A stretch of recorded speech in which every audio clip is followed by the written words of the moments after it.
very well be called the epitome of the modern day Filipinas. People smiling already. Yeah. Her name will forever be remembered in the annals of pageant history as the first Filipina to bag the highly coveted title of Miss World. Since then, she has been Miss World's Ambassadors of Goodwill. She's been a versatile actress, TV host, and celebrity endorser. Ladies and gentlemen, let's all welcome Acer's new ambassadress, the Philippines' pride and joy, Miss Megan Young.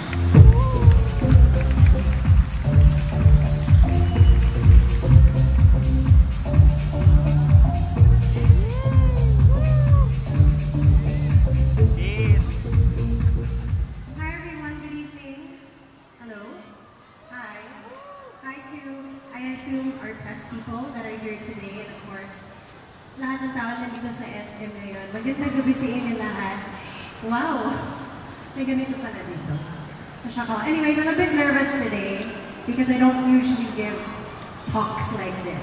Inspirational talks. It's usually mga interviews, ganyan.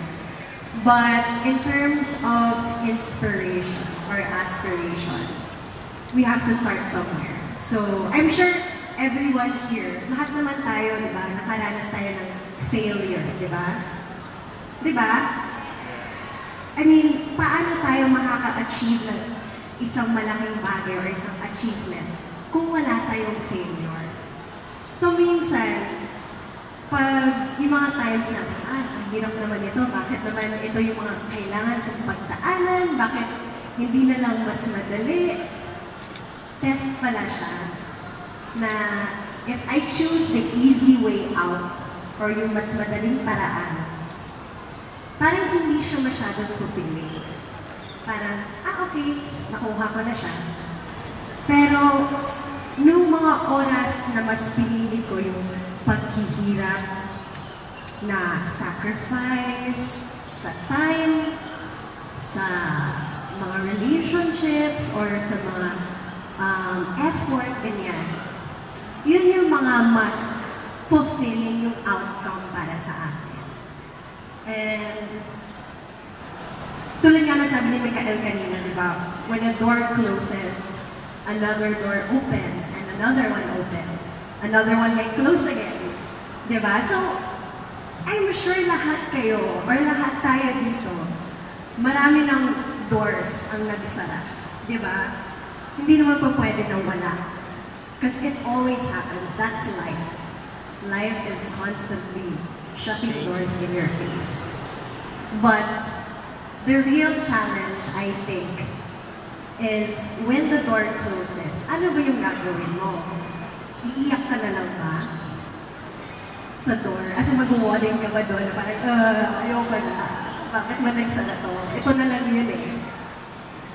Or, tatayo ka, pupunta ka na lang sa ibang opportunity. Gagawa ka ng sarili mong paraan. So, I think it's not always about, ano ba tong path ko? Kasi kailangan ikaw rin ang mag-decide. Ikaw rin ang mag-a-aspire noon.